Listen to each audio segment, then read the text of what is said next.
Hello, everyone, and welcome to this evening's episode of the New Breed podcast, where we are bringing you the next generation of leaders for conversations that are unfiltered. My name is Fiona Kemijisha, and shortly you will also hear from my co-host, Mr. Robert Kabshenga.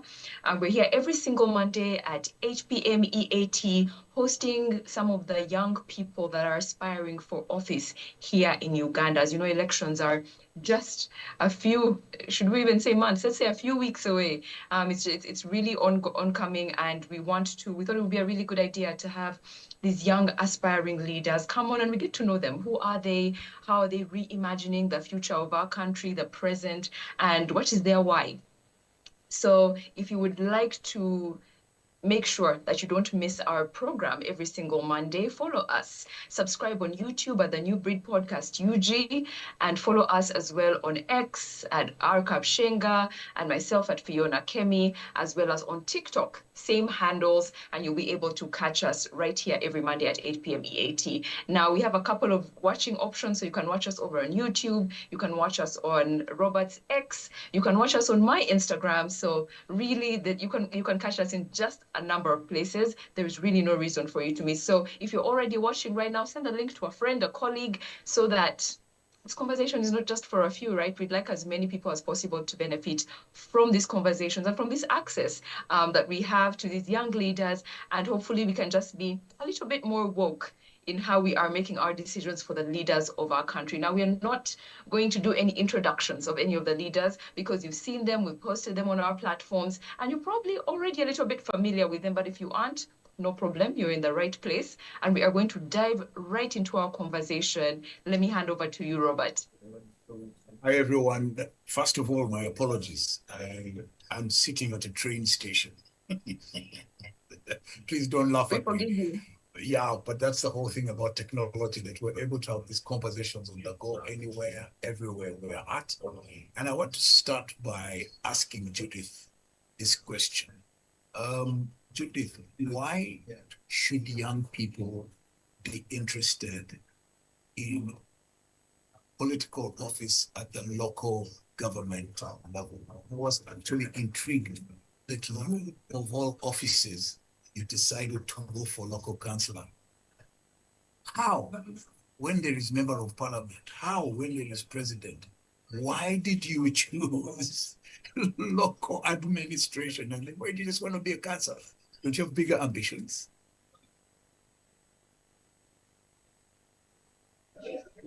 So generally, thank you so much, Mr. Kaushenga. Fiona, thank you so much for giving me opportunity to be part of you and part of this platform. Sorry, I'm also in a restaurant. We have to operate on the go, so I was not able to go home. Actually, if I was at home, the audio and video would have been much better because I have a studio at home. So thank you so much for giving me this opportunity to be with you here and to share the aspirations of young people. You've asked me a more personal question, though of course I have a general answer, but I also have a more personal question, answer to that. First of all, I ask young people, our interest in politics currently is, we have had issues with the old generation, in that they are locked in that mindset of we brought peace. They're locked into what they did. Each generation has its own mandate. For example, the pre-colonial times, they were fighting for independence. And the 1960s, they were fighting for how do we implement this self-governance that we've been given. Then in the Amin era, so many things happened. When Museveni came, of course, we had been having problems of instability, war, changing governments, that transition that is not peaceful. Unfortunately, yes, I agree. Museveni brought peace. The bigger part of peace we've had in this country is because of Museveni. I'll argue with that. But now that is no longer our problem. Our problem of today is, how with the coming of technology, so many things have shifted. The needs of the young people have shifted. So our needs inevitably are not the only basic needs we used to have of food, shelter, and what. These days, data is a basic need. If I don't have data, me as Nalukwago, it's very hard for me to operate. So that is one of the reasons why I joined politics, is because I feel like the old generation is not doing a service to our generation currently. But what made me join local government instead of MP, instead of president? Of course, there are various reasons. And some of them are, when I came from university as a young person, I believed that, yes, even when people were telling me that you're good, you can go into legislation as far as a member of parliament, as someone who had not been in national politics, university politics, they're quite similar, but there are differences. As someone who has now tried to understand the local governance and the national politics, there are certain things that are kind of different. So I thought to myself that it would be better for me to grow, to become a better leader by joining local government. Because one, local government, you interact so much with the people. So you understand their problems better than at the legislation, if you've started at legislation straight away, like member of parliament. So that is one of the reasons that pushed me to go into local politics, to understand my people, to understand the local politics of the areas, because I don't want to come and I'm detached from the people who I am leading. And also, like I told you, to grow into governance issues. I am still young, I still have time to understand the landscape. So I told myself, this is an opportunity for me to grow and show people that I can manage, instead of probably, if you start very big, also the fall can be very big. This one gives me an opportunity to do good things, but also if I make mistakes, I think people will be able to understand that I started here so that I can learn better. And also, when you look at the structure of our politics these days, it's so financial constraining. When you look at, they said currently the average money spent by NMP contesting is around 400 to 500 million. As a young person who has just come from university, that is not a privilege that I own, that I have. You can imagine, I just started working last year. I'm just 1 year into working, into the working environment. So I don't think I have accumulated that enough money. Actually, for me, I have in my mindset, if I cannot afford 80% of the budget of what I'm going into, that is not my thing. I have to be able to afford between 70 to 80%, so that even when I don't manage to fundraise that 20, 30% that is left, 70% can help me run my projects that I'm working on. So when I sat down and I looked at my budget as member of parliament, it just didn't add up. I couldn't even get 20% of the money. I was like, no, this is not an area for me. So that was also one of the reasons that I'm like, no, I don't want to go into this position and I start burdening people. Oh, fundraise for me, give me posters, give me this. I want to be able to self-sustain, because I also realized, because I in 2021, 2020, I helped some of my colleagues, young colleagues who went into parliament. I was there to campaign for them, but I saw some of them who struggled with money, and it was not a pretty scene. Some of them, people come to invest in money into your campaign, and they're like, when you reach parliament, I want you to do this and this for me. And those things do not align with your values and principles. So I told myself, as Nalukwago, let me be able to afford my campaign so that when I go into City Hall, I can stay on my values and principles. So that was also one of the factors that told me, you know what, this is the place for you. For now, probably later we shall climb higher ranks. But also, of course, consulting some people, my mentors. For some of them recommended that I should start with local government. Of course, some were like, no, start with MP. But after consultation, some of my mentors decided, they encouraged me to start with local government because I will learn a lot from there. And I also looked at someone like Winnie Chiza. I really love Winnie Chiza. She has inspired a lot of us into politics. Even her, when she started from university, she was not from university, but by that time, I think she had done a certificate or diploma. She started from local council leadership in Kasese, and look at the person she has become. So I believe that was an area for me. It's an area for me to gather as much experience as I can, so that when I come to serve you as member of parliament, as anything that I would want to be in this country, I have enough experience with me to deliver what the Ugandans would love. Yes. And Fiona, I want to ask Tracy, I hope she's still there. Why should young people care about local office? I mean, she's a secretary for youth NRM in Ntungam. I mean, why, if Tracy is still there with us, why should young people care about local administration?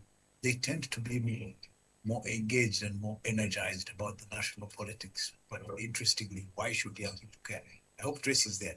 If she's not, oh yeah. Hi, Tracy. Yes. Nice to see you. Good. So tell us. Yeah. Very good Hope I'm clear. My camera was not good at first and I'm heard very well. Yes, go ahead. Very good evening. My name is Atukunda MaryTracy, Secretary Female Youth in the National Youth Council for Ntongamo District and chairperson for my sub-county in the ENRM Youth League. I'm very humbled to be here and be part of this show to motivate the young people of this country. Thank you so much, Robert and Fiona, for hosting us. So, to answer my question, I was also at first one of the people who wanted to jump into national politics. But as my sister said, Nalukwago, it's usually a journey for us to understand and appreciate these different levels, for us to be able to deliver to the young people. And actually, even the old people we shall deliver to at the age we shall be on. So what I appreciated during my journey in the politics, because these were two different positions I ran for, because usually when you go back to the village, people say these are Kampala people, these are town people. They usually don't want to associate with us. But it helps us as young leaders appreciate that when we go to the villages, we have to change the way we perceive things. We have to change the way we handle things. We have to change the way we handle ourselves and lower ourselves to the low man's level and understand that if these are people at the village level, we have to understand how they think. We have to now fit into their character. I was appreciating I had Lenia was supposed to be on this show, because we left university together and she was running for woman member of parliament. She had to go back to the village. She changed totally how she dresses. She had to learn the language, because these people, if you do not understand their language, forget about them supporting you. So it helped us appreciate that, wow, these are the people, this is where we belong. These are our people. We have to understand what they like.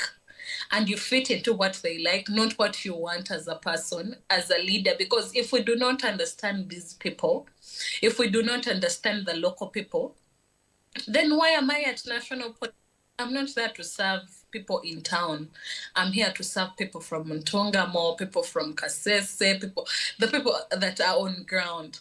So I feel like this local politics has helped us appreciate that these are the people we have, appreciate our language, appreciate our culture, appreciate our tradition. And I would recommend that every young person should start with the local politics. Go to your sub-county, go to your parish. Many people were defeated because they did not appreciate this fact. But the people who emerged winners appreciated the fact, moved village to village to campaign. You reach people's houses and you get to know that actually it is true, people sleep on hungry stomachs. You appreciate that people go and dig in people's gardens to at least get something to feed their family. You appreciate that there are families that are beaten. There are men who go and drink alcohol the whole day. When we get to understand these issues, this is what grooms a qualified member of parliament to represent the country, who will not go to their seats and sit to parliament and just sleep, but at least have the sense to advocate for their people. I think I beg to submit.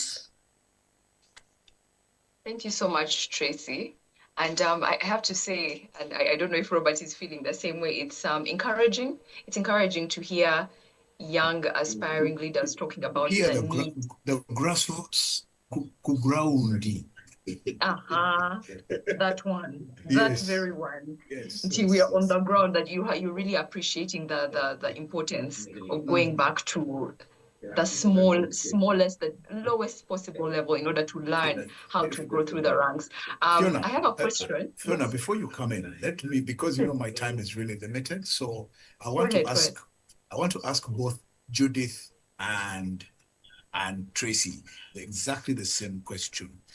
When you went on, as we say in Uganda, on ground, what did you find that you think young people, especially those who are on the platforms that we are, need to understand about the common person? Because that theme has come up in both of you. What is it about ordinary, common young person, especially? What are their dreams? What are their frustrations? What are their pains? What did you discover as leaders doing groundwork at that lower unit level?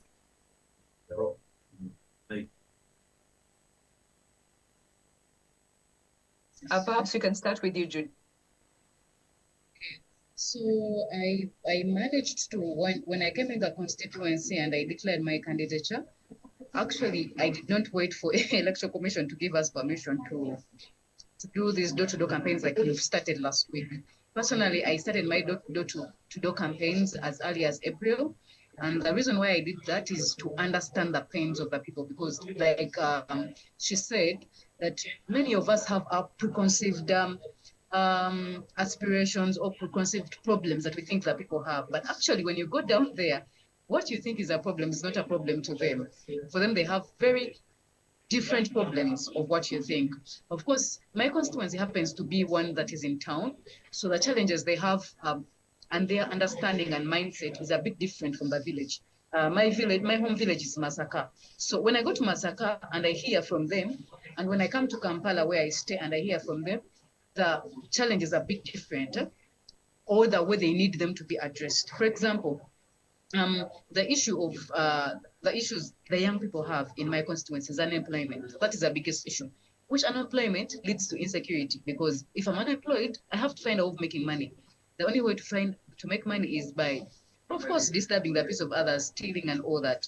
So one problem leads to another. And also being in the city, and Kampala is one of the dirtiest cities in the world. The problems of garbage, in this century, 21st century, and in 2025, we should not be having challenges like garbage. But that is actually the biggest challenge in Kampala. And if you're not conversant with these people or going down to understand that that is their biggest problem, we will come with other things, but that is their biggest challenge. Everywhere you go, garbage, and drainage. Those are the biggest challenges of our people on the ground. But when you go to my constituency, for example, when I go to Masaka, it is not a challenge for them. I mean, they can just burn the polythene bags where they are. They have enough space and what. But here in the city, garbage and drainage. Actually, if you work on garbage and drainage, you've solved almost 50% of the challenges of the people in Kampala, because that is their biggest issue. So without you going there, listening to them and understanding, because I remember when I was talking to them about sorting, because for me, I thought, yeah, okay, we have a challenge of garbage, but then we also have a challenge that you people mix up rubbish, the non-biodegradable with the biodegradable, which becomes a challenge for the people. For example, if in future we have, we plan, if it happens in the next government, we plan to have plants that can be able to generate energy from these different kind of garbage. So if you do not start, people don't start understanding the issue of sorting, then by the time we have such a plant, it is going to become a challenge. But when I talk to the people about sorting, do you know what they told me? Like, Councillor, I don't know whether I can say it in Luganda. But Councillor, now you want us to invest extra money in getting two kinds of bins, one for biodegradable and another for non-biodegradable. So it's like it became a burden to them, and they're like, I can't sell it, so like bipolar. So now you're understanding the people's problems. They're telling you, now you're giving us another problem. For me, I thought it was a good solution and I thought they would understand it. But for them, no. That's a big issue for them. So now it helps me to come back and understand, okay, what can KCCA do to help these people understand that sorting is important, that it can help them actually in future. Because I thought of probably we can put incentives to people who have sorted their rubbish. If you've sorted your rubbish, there's an incentive, because this rubbish is collected, these people pay to collect for their rubbish to be collected. So maybe put an incentive that if you've sorted your rubbish, you don't have to pay that day, something of that sort. So by interacting with these voters, you get to know how their problems, for them, how they would think their problems would be solved. But also, even when they give you a solution, you can always discuss and tell them, no, it is better this way. You have that interaction. So for me, that is what I got to know when I started interacting with the people locally. Yes.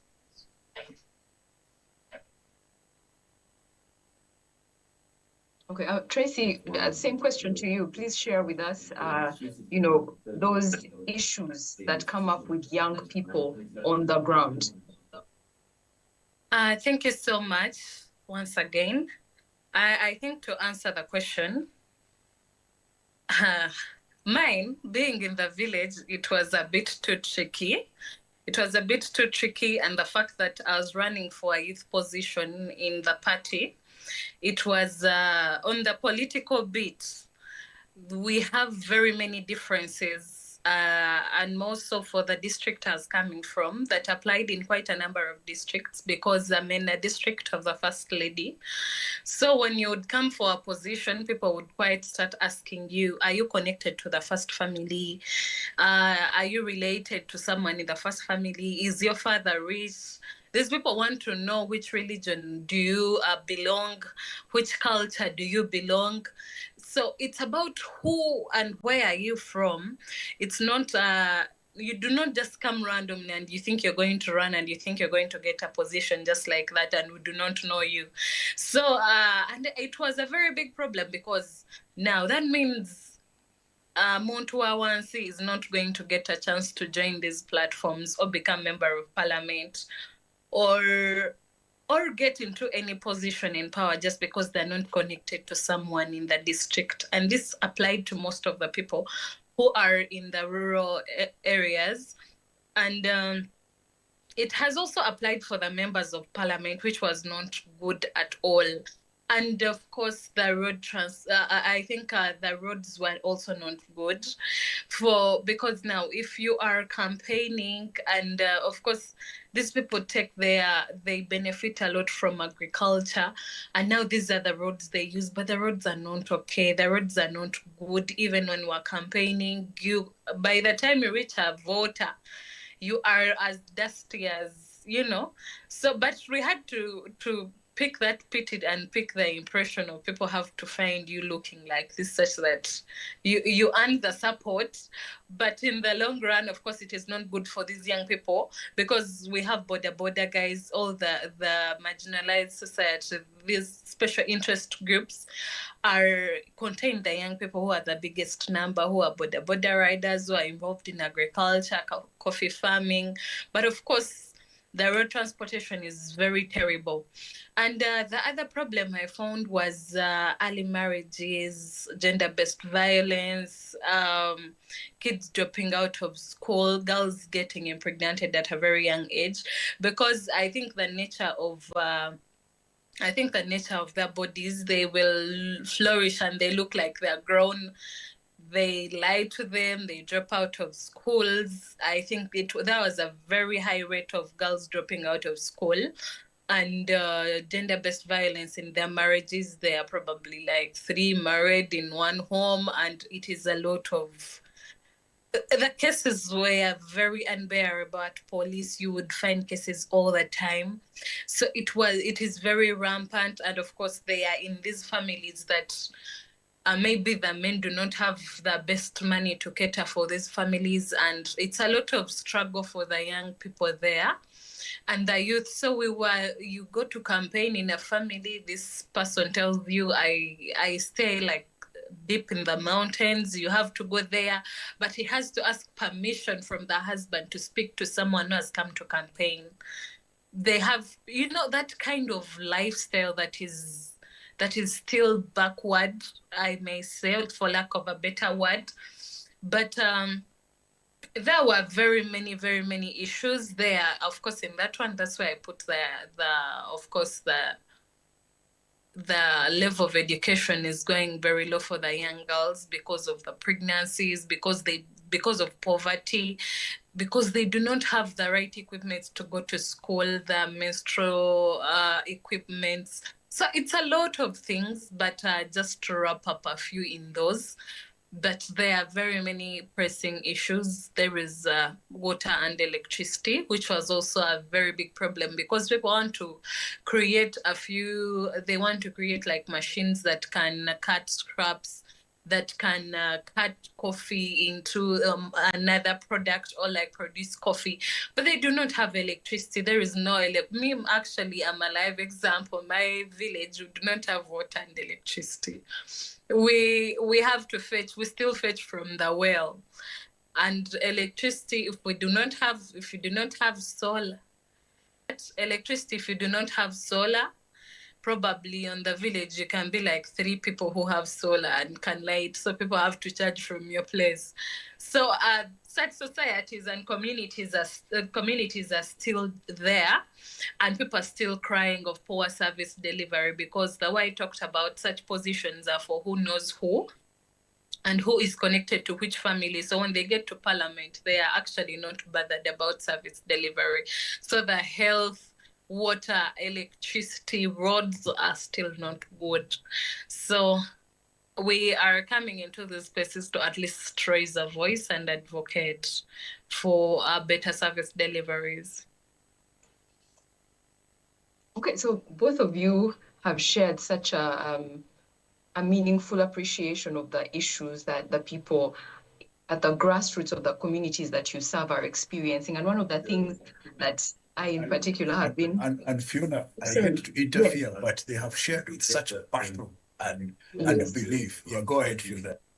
Yes, indeed, you have shared with such, just like there's a deep, it came through that both of you have such a meaningful understanding of what your communities are experiencing, just right on the ground. And it made me think, this is a question I've asked a couple of times here on the program, because I feel, and I know it's not just me, a number of us, citizens, voters, youth, all of us, want to always hear a little bit more about the specific issues that hit you hard. So you've each spoken about a couple of different things, employment, garbage, drainage, early marriage, gender-based violence.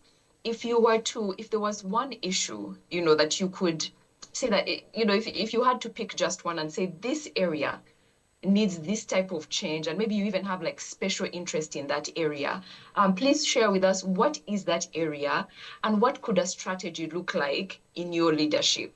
Let me go back over to you, Judith.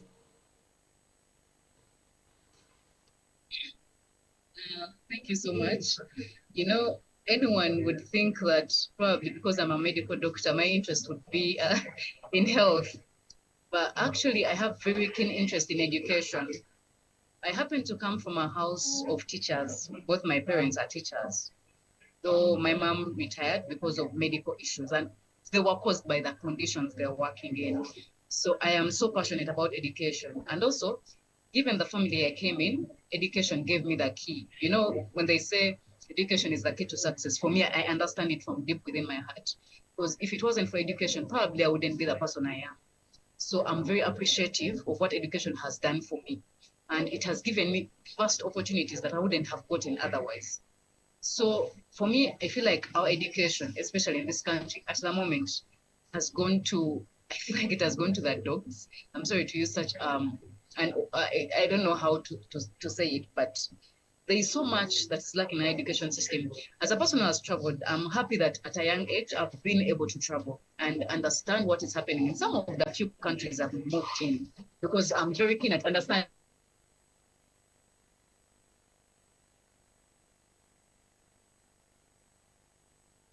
Okay, I just want to make sure, can we hear Judith? What are they doing? Sorry, the coffee. Yeah, I think she's done. So can you hear me now? Yes, go ahead. Someone was making coffee there, so it was making noise. So I'm very keen at understanding what is happening in these people's sectors out where we are at age of, I think, 14, around below the age of 18, let me say 18. So that means around 20-something million Ugandans are below the age of 18. These are the people who are supposed to be in this education sector. How have we set them up for their future? Because you understand that for any country to grow, human resource has to grow and be better. What prepares for that human resource? It's education is one of the key factors in preparation for the human resource. If you do not prepare this human resource, who are going to be working in the next few years? Because our population projection is by 2060, we are going to be around 104 million Ugandans.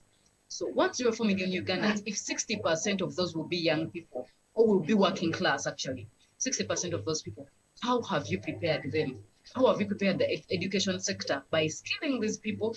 China did that, Singapore did that. Are we doing that in Uganda? Our education system, doesn't have the standard quality that will prepare these young people for that. And actually, we are on a time bomb. I do not know why our leaders cannot see that. If we do not prepare these young people for that future, they are going to become thugs. We're going to have a problem in this country. That is why I'm so passionate about it, because education alone can make you do not need so much help from anyone else once you've gotten the quality of that education you need. You can understand that in our public schools, these children don't even have food to eat. So how are you educating this child or making this child go to school for 8 hours and they don't have something to eat? How are they learning? You know, in our homes, we don't get, many of Ugandan homes, they don't get enough food. So they don't have nutrition. There's poor nutrition in this home. So the only place probably where they could get food from is school, but also the government is not providing it. The issue of sanitary pads, I feel like school is an area where very many young people gather, and it's an area to safely distribute the sanitary pads. But has the government put this system into place to make sure these kids, on top of having the quality education, all these other issues are sorted so that the child can settle down, learn, and understand what they are learning. When you look at our curriculum, it's a shame that up to now, the S5s don't have a curriculum. They came from O level using the new curriculum. A level, they cannot use the old curriculum because it's old, it doesn't speak to what they studied in O level. But also there is no new curriculum for UACE. So we are having a confused lot of young people because of the government. That is the government's work to do, but they haven't done it.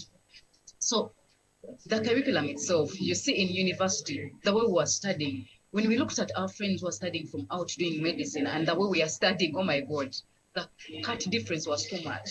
Like, how am I going to, yes, I want to become a better medical doctor. But if my friends are using all these technologies to study and I cannot use them, for example, for us in dental, there's so many technologies that we don't have yet in the country. And we aspire to treat these people coming from those countries. You understand? So the quality of education, the curriculum, does the curriculum speak to the needs of the 21st century? We are in the digital era. Have they incorporated digital ICT into our studies? Yes, it's there, but the theory is too much. ICT is more of a practical course than the theory. If you do not give these children computers, or if you do not give them these tablets to learn from, how are they going to learn to practice the ICT you're talking about? Because we have moved away from just information and technology, but now we are moving into AI. If I cannot learn how to use my computer, how am I going to learn how to use AI? So there's a lot that is happening. I am so passionate about this field, and I hope that in the near future, I can be able to do a lot of voluntary work in the education system because it speaks to me a lot.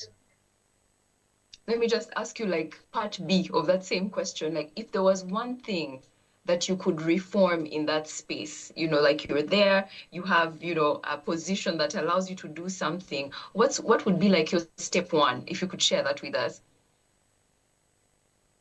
If I had, now this is a big one, and it has been actually addressed in the NUP manifesto. You know, some of us participated in making that manifesto, and that is the feeding of school-going children. We participated, and I'm happy that the party took on that, what was suggested, the party took it on. I as someone, I've ever studied in a UPE school, by the way, even if I went to schools like Namagunga, but in my P1, I was in where my mom used to teach. I was in a government school. And we used not to eat food the whole day. Like, I can't even believe I passed through that life. I can't believe that such happens and it's still happening today. And that is why, for me, I'm so passionate about the school feeding program. I know it is possible. I know it's doable. And better citizens can be produced by that school feeding program. So I am so passionate about it. If I had those powers, like a minister, definitely I would work on that. But as me as Nalukwago Judith, of course, the powers I have is to continue advocacy for probably that, and also other things of continued enrollment of these young people into schools, because many of them are at home, they're not studying, because some of them don't even understand the usefulness of education. So my role at the moment, what I can do is continue to advocate, especially for the girls, to continue going to school and make parents understand. I was in West Nile, I did my internship from there. But many of these young girls don't go to school because their parents, I know they just think probably when she reaches 13 or 14, I'll take her and I get take her off, marry her off, and I get some money from her. But if we continue making them to understand that these people are more than those girls you're going to get, this young girl can become a minister in the next few years and she will be of help to your family. So I feel like that is what I can do at the moment, and I am doing it because I've moved to different areas doing that work of advocacy. Okay, that might be one of the most specific answers we've ever received on this show thus far. So thank you.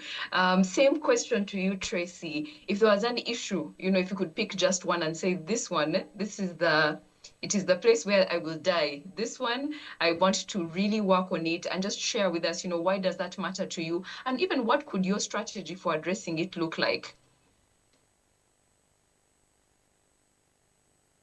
I think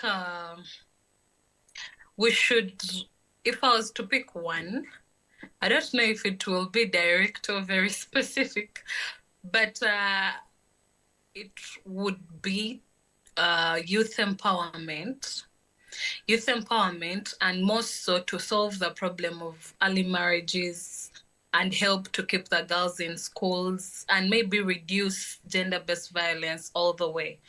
Because I've been a product of young people who have been motivated and encouraged and empowered. So I believe that girls are discouraged, these young people are discouraged to leave school, to abandon school and not looking at the bigger picture because they're not getting people who tell them these things. Teachers are saying our duty is just to teach and move out. Health workers think that is their duty to only do their health services. Girls come to abort, come to do things, and they are not even giving a word or two. Our religious leaders think it is just to preach and maybe, that is their part. But who is talking to these young girls? Who is talking to, I'm sorry, I'm more specific with the young girls because I mostly deal with the young girls. Because the work I do, we reach out to the young girls in societies we produce reusable sanitary pads with an organization called Musichana Uganda. But there are girls out there who have lost hope, not even specifically girls, but there are young people who have lost hope. But they are in school, they still have a lot they can bring on table. So I think the generation we need, the future leaders we need, the future doctors, engineers will start from the grassroots. If we cannot, in my language, they say, you have to bend a stick when it is still fresh. Because if it is already dry and bald, you're not going to bend it. But at least we can tell these young kids when they're still in school, when we can still talk to them and they listen. And I believe it is the first journey to produce the kinds of leaders we need. We are talking about leaders. We are corrupt leaders. We are talking about a generation of leaders and a community we are not understanding. People are starting to take drugs. They are, characters and cultures that are not meant to be for our society. But we are saying, did they get someone to talk to them? Were they motivated? Were they inspired by someone? Have these people learned from stories and at least they have someone to motivate them? So I think it all begins with youth empowerment and these different schools. And we have done outreaches mostly in my district as we pick university students to go back to these schools, we pick a few schools each and every year because we collect a little money to reach out to these schools, give career guidance, give motivation, inspiration. We give to the best students, plant trees, teach them one or two things that at least we have learned quite in our journey, get as the people who are from Ntonga more, but who have reached out, who are like members of parliament or something, to at least motivate these young people. So we started that in 2023, and we are keeping on pushing, and we hope that at least one or two people learn from it, and at least this can, because someone will see a one Tracy and they're motivated. They're like, I think I can be like this accountant. I think I can also be the leader of all the female youth in Ntungamo. So you never know. So we believe that at least we change hearts and we pull numbers to at least. Fiona, I have one question and then I'll be on the move. I'll stay online, but I'll be on the move. And my question to, again, both Judith and Tracy is... And I believe Honorable Kabuye has joined as well. Okay, So, the question is to the three of them. Please explain to me what you think of the politics of protest that is driving young people across the continent, from Morocco to Madagascar, from Kenya to West Africa, all across. What do you relate to, and why is it driving? Why are the youth, the Gen Zs as they're called, pushing politics of protest rather than just organization? What is driving the anger, and how do you relate to it, and how do you think youth can better achieve their outcomes? I'm on the move now. all right. Thank you, Robert. Perhaps because Honorable Kabuye has just joined us, let us direct that question to you, sir, before we go over to our to the ladies as well. Welcome. Kindly confirm that you are there. Yes, Fiona. Hope I'm clear. Yes, we can hear you loud and clear. Welcome. Thank you. I want to first apologize for coming in late, but at least I made communication. I was in the field, and as you know, the roads and reaching to a place where we could get some good connection from the deep villages where we've been today has been a very, very big hassle. But I want to thank the colleagues that I found submitting. They gave some good insights that I do appreciate, but also to appreciate the program because it is a new space. I've never been here, but at least when you read about it, when you try to research about it, it is something that is creating opportunity for more youth who can come and speak about what the youth agenda is or what things that do affect the youth. How can we get solution to them? How can we handle them? How can we best be heard as young people? Yes, Mr. Robert has asked us a question of why the politics of protest. Well, I think no one of us, as young people, as leaders, as people who have dreams of seeing a better nation, of building a better nation, and building a future that is going to support generations to come, would like to go in a protest way as the first priority. We always have ambitions and we always have desire for peaceful transitions. We have desire of being heard without even the need to demonstrate or to go into protest. But those that do have the tables and do have the rooms to give us that space feel like to them, the young people are not that necessary or reasonable in the decision making, and what your interests are looked at as just artery things that they can do without, things that they can forego. But some of the things that the youth be demanding are things that are now a basic of life. When the youth rise against the expense of the cost of internet, for the old who are out of this generation, who maybe are in the retirement and they're just clinging on power, they might not understand the need of the young person who is in Kasanda, who is trying to look for a living using his TikTok account or X account by trying to build it and get more people who give him some simple contracts to do some advertisements. When he talks about the cost of data, they might not understand him because for them, their priorities elsewhere. The priorities elsewhere. Some of the scars that have been put on them have created fear in many of them. But the moment you see them rise in large numbers, just know it has been to the worst and they cannot hold it anymore unless if they come out and do what they feel like. Yes, by doing this, we might be hard. It might give us hope maybe to do the change that we want to see by ourselves. That's why many young people across the world, in Africa, East Africa, West Africa, are rising and they are taking it on because when they see it work elsewhere, they know it will work even in their place. That's why many are coming up. Thank you. All right. I think you've really elaborated on that. The need for for young people's voices to be heard in a system that feels like it's not including young people. So let me go over to Judith with the same question. Judith, please share with us your thoughts around, now we're talking of protest vote, what that means and what your understanding is of what that means about our governance. What does protest vote say about our governance systems and maybe what you feel needs to change?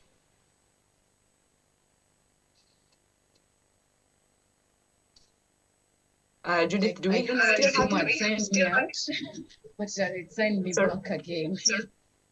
Zuma had signed me out, but it signed me back again. Oh, okay. Did you get the question? You can repeat the question, but I had heard it, but you can repeat it. Okay, no problem. So it's actually the same question that Robert asked earlier about, we're seeing more of an, an uprising, protest vote. What do you think that says? I mean, what for you does that say about the state of governance here and even in the region? First of all, let me just go even straight to what Kabuye is experiencing. In the 21st century, a district that is here in the central, you cannot even get good network. And like I told you, the challenges of this century is not the challenges of what the old generation had. My challenges right now, Nalukwago Judith, is on top of my basic needs, other needs have added. Now data is a basic need for me. If I don't have data, it's like I'm not existing in this world. So if Kabuye cannot have stable internet, that is a big challenge for his life. Many of our young people operating on the internet, they're operating businesses on the internet. So if they don't have stable internet, they're not working. Anyway, let me answer the question like this. As the population of Africa grows, we have so many young people. Very many young people, almost 60% of the population of Africa is made of young people. I think the population of Africa is about 2 billion people, and it's mainly young people. So when you look at it in that way, these young people, our parents used to cross the Indian Ocean, the Pacific, to go and look for greener pastures elsewhere. At this moment, those people are tired of us, but we are also tired of them. We are tired of having to drown in the Indian Ocean, in the Pacific, because we are looking for greener pastures in France, because we are looking for greener pastures in the USA. We want to stay home. We want to change home so that we can have a better life here home, because there can be greener pastures here if we work hard, if we get better. Like I told you when I was starting is, many of these old folks, they are stuck because when you look at the history of Africa, many of them went to war to become the leaders they are today, to become the presidents. So they are stuck with the mindset that we brought peace. You can hear President Museveni's addresses, all of them about I brought peace, I brought peace. Even his contemporaries in other countries, I brought peace, I brought peace. Yes, we understand you brought peace and we appreciate. Those were the challenges of your time because Africa was largely unstable at that time. You came, you worked on that well, your relevancy has died out. Things have changed. With the coming of technology, so many things have changed. Like I've told you, our mindset has shifted. In those generations, mainstream media controlled what we used to hear, what we used to know. Unfortunately, with the coming of social media, there's easy access to information. So we know a lot more than they actually used to know. So with that, I've told you, like our needs, ideologies have changed over time. So we see things differently. That is why we are asking for change, as they are stuck in the old narrative of who brought peace, and for them thinking that peace is only absence of war. Peace is not absence of war. Peace is presence of other things or absence of others. If I have human rights violation in this country, I'm not peaceful. If when I come and speak on this show, I can be abducted as I'm getting out of here, that is not peace. If I don't have what to eat in my house, I am not peaceful and I'm not a source of peace to other people around me because I can become a robber, I can become a thug. That is not peace. If I cannot access quality education and quality medical care, I'm not at peace because every other time I'm worried about my health.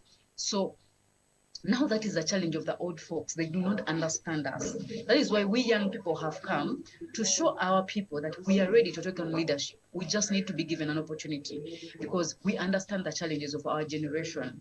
So I think it's more of that the different needs that have changed in this country, that the young people are saying that the old generation is not addressing, and they're like, you know what? We just have to protest this generation and we get into power and be able to work on the issues that are affecting us. It's like, you know how Museveni reminds us of peace? It's like, for example, even him, when he came into power, when he was coming into power, the Obutes and the Amins didn't understand him. When he was mentioning the 10-point program, they used to look at a young man, say, what is he saying? So that is what is happening to us now. We're telling him these things of ICT data, and he's not understanding because for him, those are not his challenges. Those were not his challenges. But we are saying that, okay, if you're not understanding us, it's high time we also take on these positions so that we work for the people because we understand them, we understand their challenges. Yes. Oh, thank you. There's what you said about the definitions of peace. I thought that was very interesting, and you you hit something that maybe we just not put it in those words, but I thought you would describe that very well, that peace is not necessarily the absence of war. It's, it's an absence of so many things and the presence of so many others. So let me direct the same question to you, Tracy. What are your thoughts around, this uprising of protest politics across the region, and what do you feel that that says about our governance systems as they are?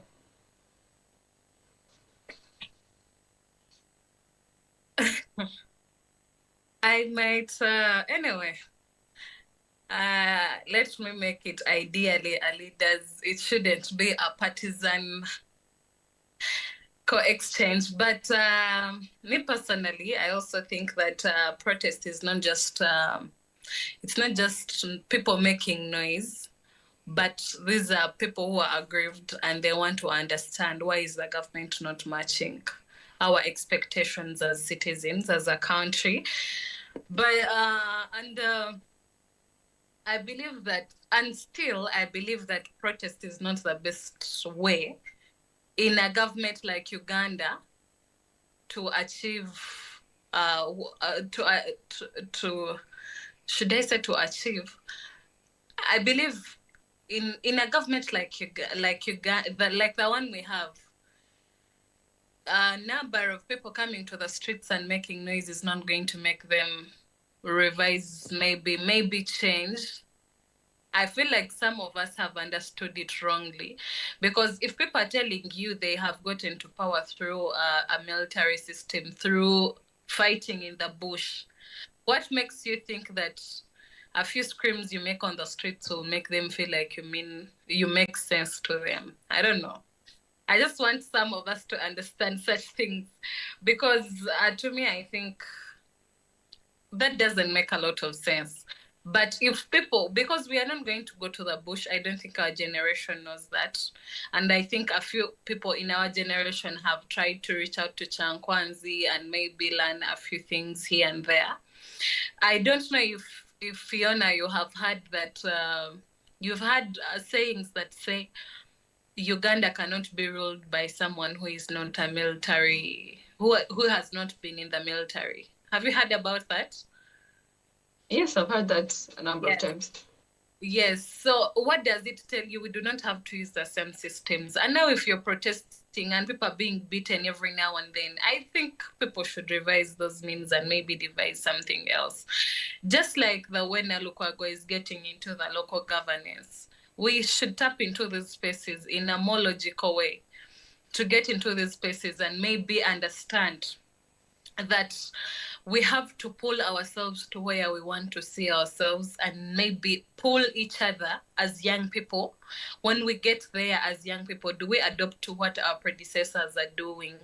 Or when we pull each other as young people, we have to get there and now do the contrary. If I am in office and I'm in the National Unity Platform, I am in the Democratic Front, what difference am I putting on table that I'm motivating so and so who is running in the National Youth Council is going to come for national politics?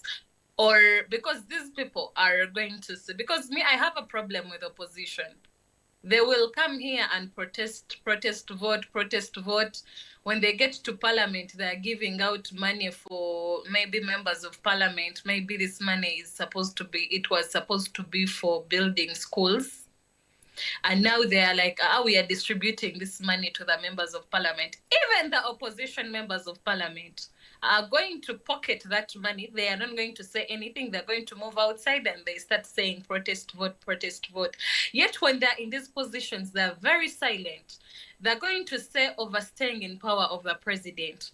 But you're going to look through their constituencies where they are running. They have been running. This is the fourth term. They are talking about the president, but what are you doing? What are we learning from you as an opposition member of parliament? How are you motivating me, the young person who is in the NRM, and maybe probably me, I've grown up in a community that is NRM. It's what I know. It's what I've been fed. It's what has fed me. And I feel like it's my obligation to pay back to my party. But when I am learning such things out here, like, what are you feeding to me as if you're protesting? when you go to parliament, you serve for 2 terms and you step down for the other people in your party. I'll start thinking, wow, these people actually doing things differently. If you go to parliament, they are protesting about maybe probably this money was budgeted to do this and this.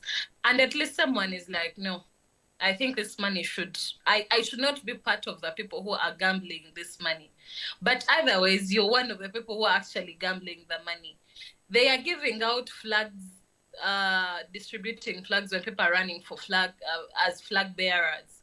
You're telling me that just because someone is not a lawyer and a Muslim, they're not going to become woman member of parliament in Kampala.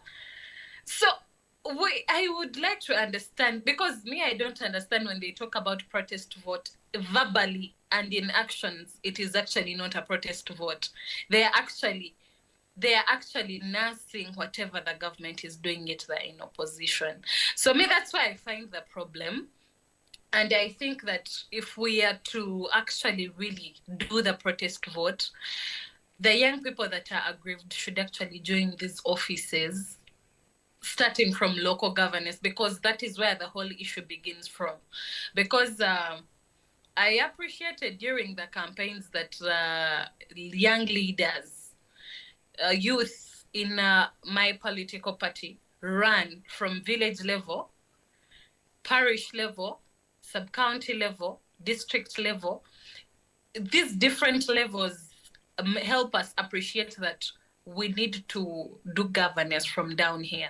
So if we understand each other from down here and we understand the rightful things to do, then I believe that we will not have issues of we are not getting service delivery up there, because the whole structure from down here is effective. So why not up there where we need these services to be delivered?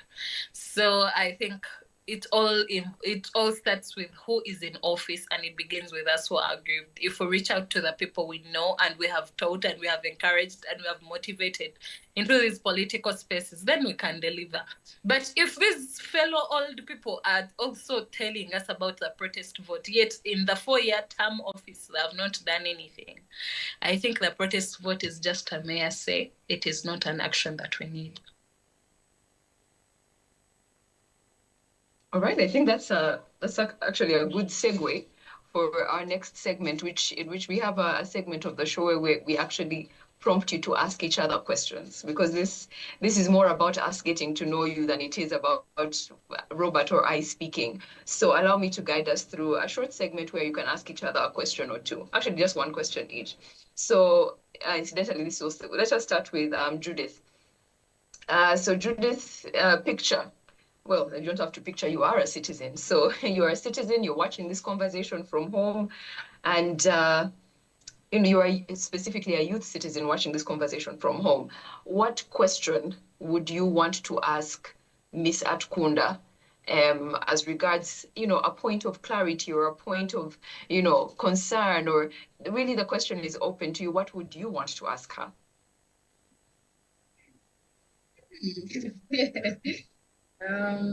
Okay, maybe what I can ask her as a young person in the NRM, what do you think you're going to change in that party? What has not been changed, or what do you think any of your ideas are going to be listened to? Because there've been so many young people come over the years and they've literally done nothing. You've seen members of parliament, because for the biggest part of the years, the youth members of parliament have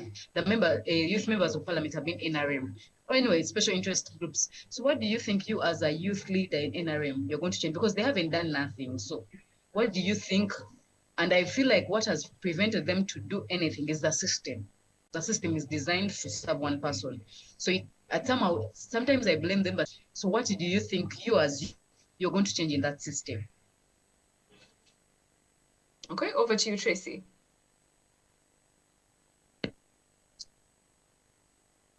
You already said that you do not blame them. And it is funny how these two questions might probably go to my side, because I might look to be from a different color from my colleagues. But I appreciate, thank you so much. as you said, you do not blame them because maybe the system has failed them as well. And I believe we are all young people. Sometimes we get to these offices with a lot of ambitions. Before we campaign, you're wondering why are these people even not delivering. But when you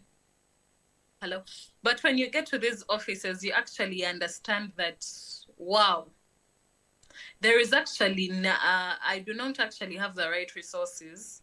I am actually pressed by the people above my office. You get to understand that actually your hands are crippled.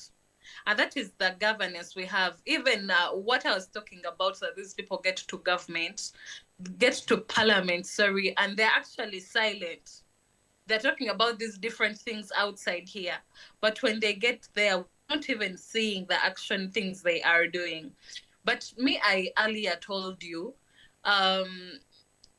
in these spaces, we get an opportunity to get into these spaces because we are taking baby steps. I'm not going to tell you that I'm going to wake up and now sit down with the Speaker of Parliament and maybe ask her why is she pressing people in Bukedea to run as unopposed. I'm not going to do that.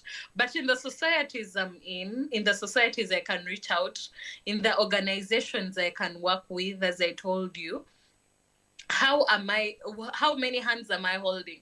Because me, I believe that the leadership we do is it's beyond, of course, the political parties. It is about how many young people do you hold hands? How many young people do you reach out to? How many young people do you teach? How many?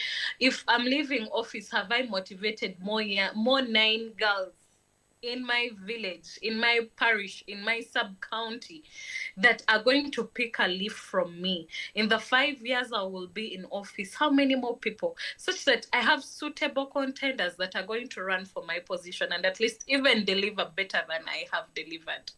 Me, that is my understanding of the leadership. And I believe that it is not about the big things, but the small things you add that really make sense. Because if I am going to continue doing these outreaches, maybe teach girls, maybe do this and this, maybe go to churches, motivate them, do donations in hospitals. If I manage to hold some other 10 girls, and teach them what best is supposed to be done in such an office, when they join, they want to even do better than I have done, or even, exceed. You get?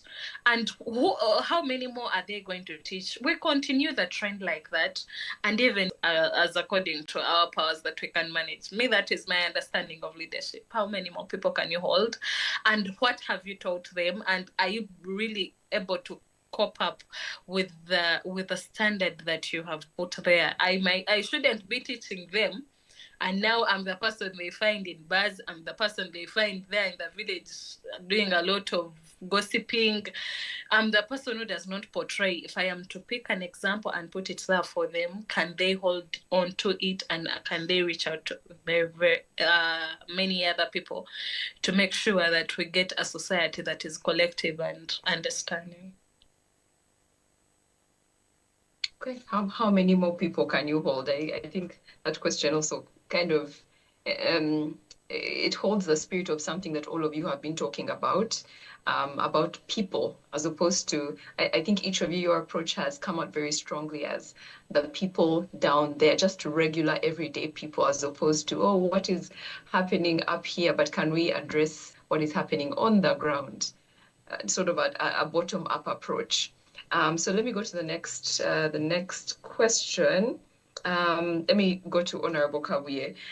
So if you were, let's assume you are a journalist, so try to take sort of stepping out of your shoes as an aspirant yourself, as someone who has participated in politics yourself. If you were a journalist, for example, what's one question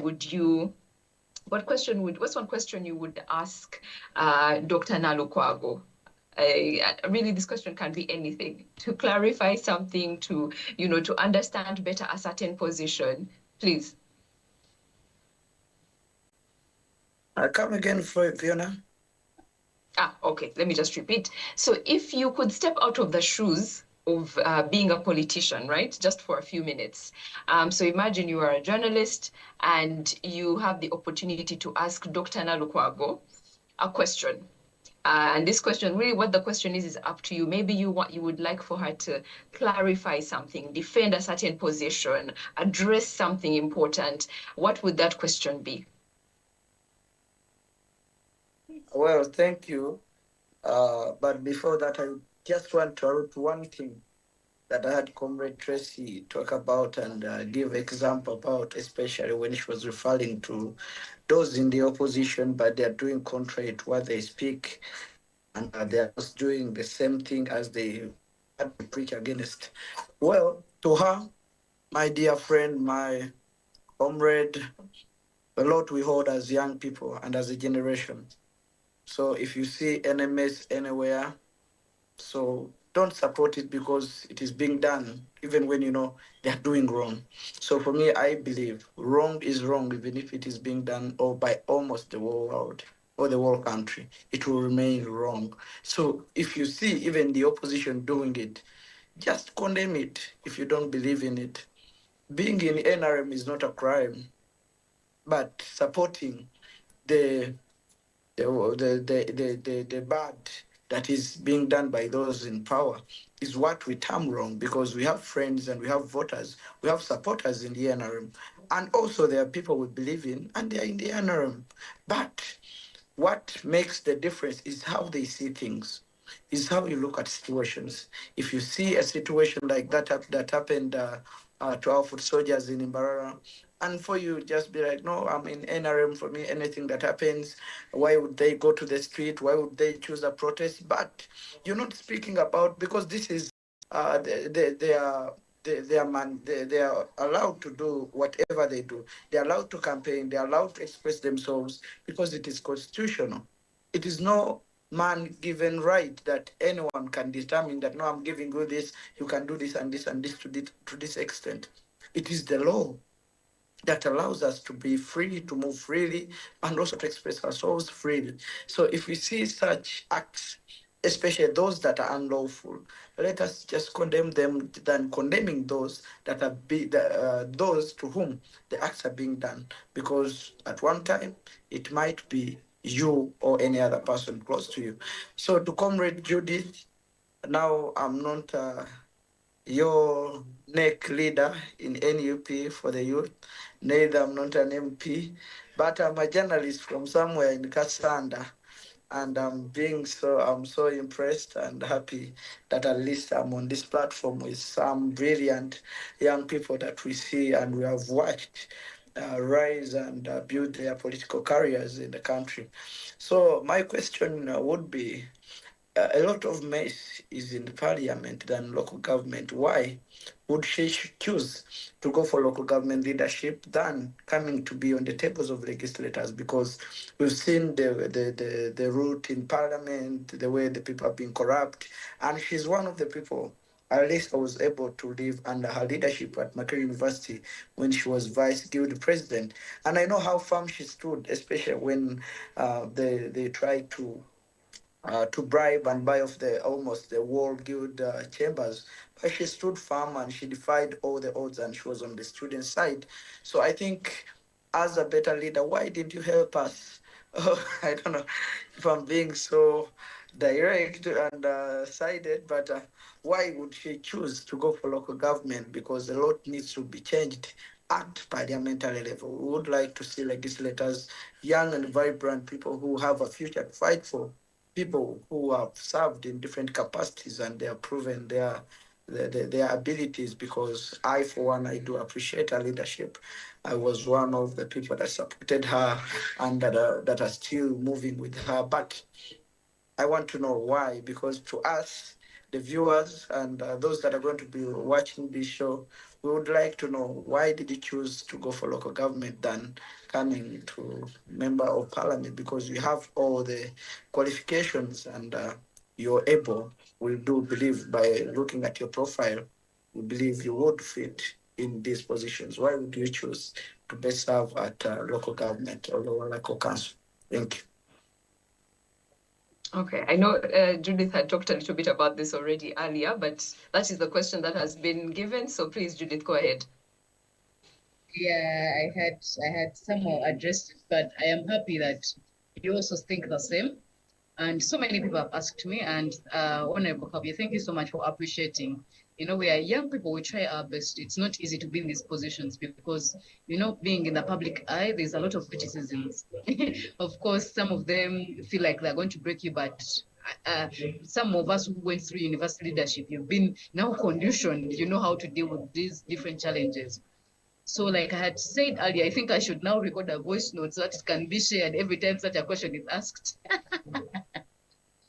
Yeah, like I said earlier, you know, when we came from university, when I looked at, of course, I wanted, even on a personal level, I want to stand for MP, but I have mentors. Of course, I asked different mentors, what do you think? What do you think here and there? Some of them were telling me, no, you should stand for MP. Others were telling me, are you really ready? So, you know, one thing I have about myself, or I learned later in university, that very many people can give you opinions about what you should be or where you should be, but always go back to your room, sit down, and first self-evaluate. I do that a lot. I evaluate myself before making a final decision. Of course, I listen to advice, but then I look into myself. What am I, and what are my aspirations?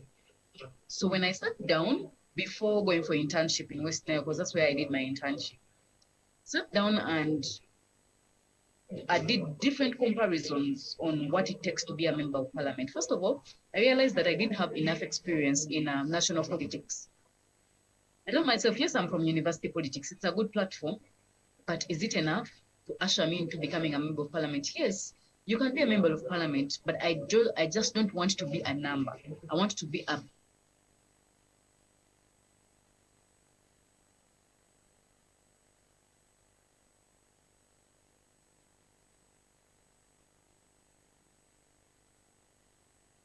Just for confirmation, let me make sure that we can we all hear Judith?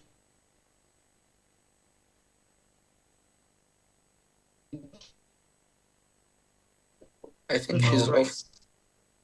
Okay, no problem. Let me just double check here. It must be a connection problem. Judith, are you there?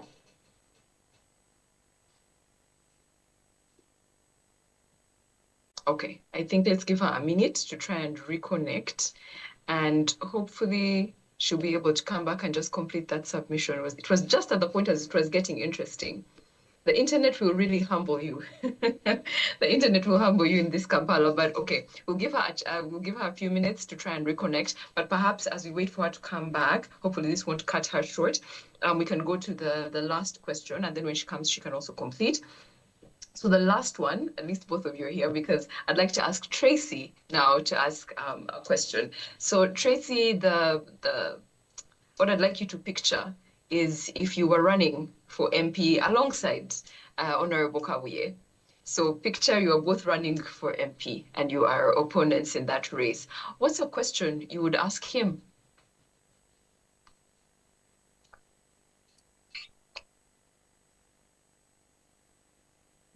Tracy, do we have you there? First of all, I would like to correct my brother Kabuye. I'm not opposing the protest vote. As so clear, I do not oppose the protest vote. And I'm not saying anyone who involves in the protest vote is wrong. My point was, I feel like it's not the best way in our community. It might work for Kenya. It might work for other communities. But in my view, is that it's not the best way to approach. And I gave what I think is the best way. Hope I'm clear, my brother. So my question is, how does the National Unity Platform plan to transition from protest-driven movement to a governing institution capability of delivering complex national programs? And I repeat, is it clear? Is my question clear? Let's ask Honorable Kabuye. Is the question okay? Yeah, it is clear. Okay. Okay, please go ahead. Well, thank you. Yes, Comrade Tracy. Well, as you said, we're not against the protest vote, but we just think for Uganda it might be otherwise, and the situation might not be just as for that of Kenya and other countries that have tried it. So I do understand all that, but as I said, when I was asked about why young people are protesting and coming up, some of the things that were some of the reasons as to why young people do come up and stand up in a protest format is because they feel like they cannot do it anymore. They have been suffocated. They have tried to absorb what they can, and now it is time to burst out and express themselves. So I do pray that that not be the time right now, that young people do want to be heard. And if at any time they feel like they cannot be heard, and those that have the chance to listen to their voices, if they feel like they cannot grant them that chance, then we might be left with nothing but to go a protest way. And that we mean it because we are determined at looking at the future of our country. Well, as NUP in the protest mode, we are not going to operate in the protest mode. This is just a mode of transition, just as you see the NRA as it came and transited to NRM, and now it is the one in governance. They came with guns. They went to war, fought, and they had to secure government positions, and now they are serving. So it is for NUP. We want, and we have a framework, we have a manifesto to implement, and we have structures of all institutions of the government that we have to respect. It's not that when NUP comes in power, we are going to lay off every government agency. We are going to lay off every government employee. We are going to put off everyone and bring in new structures. But we want to bring new ways of the mode of operation is going to change. We want to give new policies, and these policies will be embroidered, and they will be they will try to move within the existing programs, but aimed at achieving our mission as the NUP, as we stipulate in the manifesto that we do give out to Ugandans as we are seeking their mandate. For example, when you look at the section 7 of our manifesto, it speaks about land and land ownership. So when you look at it and you go and you read it thoroughly, it will show you how NUP is trying to solve the issue of land grabbing and land wrangles by registering at least every land, not leaving any space of public land, because those gaps where we see people in public land and there is no any section of government that is helping to reach out to these people and maybe help them, educate them, or teach them on how they can secure their own CLA or community land associations or personal free or hold land titles. So we want to close that gap by bringing a policy whereby all land that is customary, we have a separate register where we register it. Freehold has a separate register, and these registers are going to be public, such that in any transaction, people can fact check to track and know, yes, I'm doing this transaction, but the land I'm purchasing, even if we are not on ground, it is located here and it has these occupants. That we want to do. When you look at the sector of education, we want to improve the quality of education because yes, this government has tried to quantify it and it has made public schools everywhere. Maybe at least that they have tried, though also the standard and the quality of the infrastructure that is put in these schools is still low. We want to give it quality that the young person that lives in Kasanda or Manyogaseka or that comes from Karamoja in a public school can be able to compete with those that do study in the city schools and those of the commonly known well-performing schools in Uganda. But that we can achieve if we follow the NUP manifesto, whereby we want to ensure that at least every people can access lunch and breakfast, because we believe if if our people are hungry, they will not focus in school and they will not be able to understand what is being taught. We want to create a system that is going to create an equal payment to all teachers, irrespective of either you're studying, you're qualifying in arts or sciences, because we believe this it was a very good move to motivate more teachers to go into science sector, but it demotivated the arts teacher, and most of them are abandoning teaching and deciding to go to different professions and other employment opportunities, because the colleagues with whom they used to chill are now not in the same league. Science teachers go to school driving, they eat lunch at KFC. For these ones, they have to wait for a meal being served by the chef at school and all that. And this has created a very, very big problem.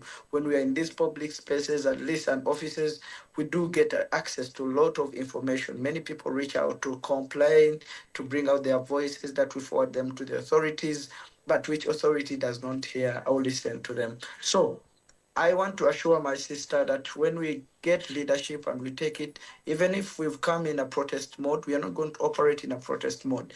We have respect to the institutions of government, and we know we shall bring our programs and bring them in line with those that are existing, and we develop a national plan on which we shall be operating as a country and as government that will be in leadership by that time.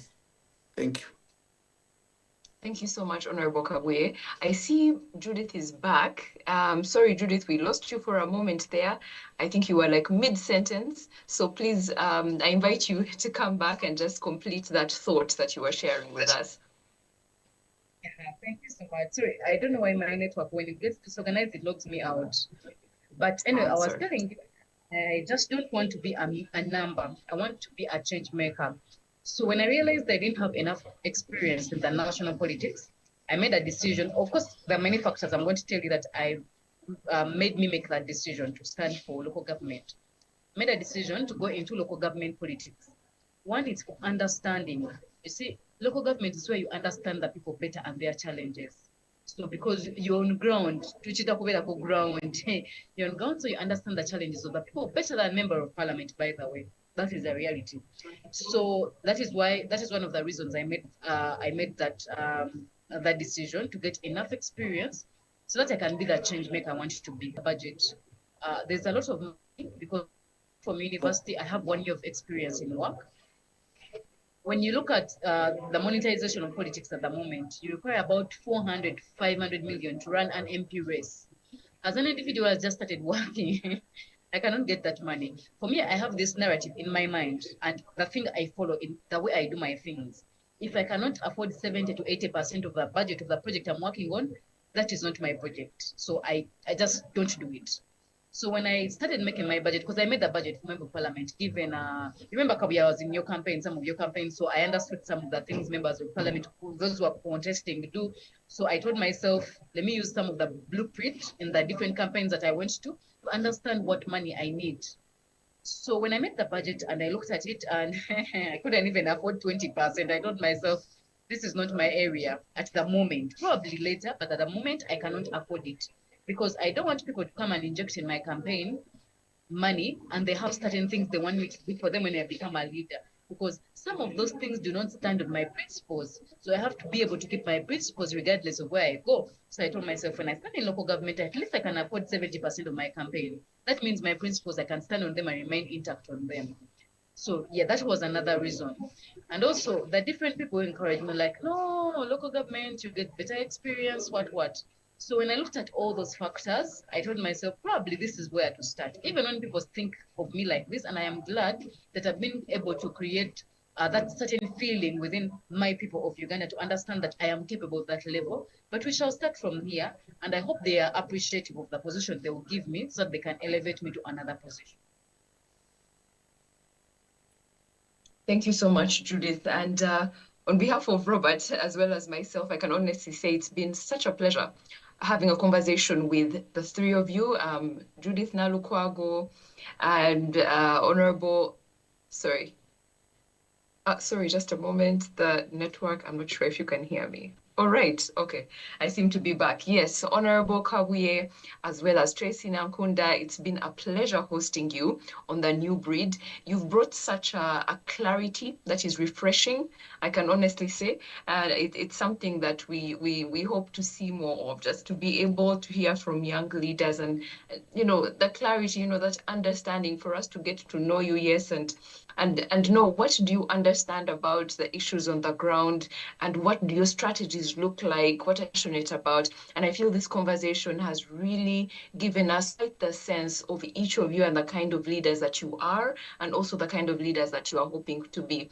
So thank you once again, and thank you to the audience who have joined us on this live stream. It is recorded, so you'll be able still to watch it later or share it with a friend or colleague that for sure, if they haven't caught it, will be very interested to hear what these phenomenal young people are hoping to do in their spaces. So for us, from us at The New Breed, we wish you a fantastic evening or morning. It really depends on where you're tuning in from, and have a wonderful rest of the week. Thank you once again. Bye-bye.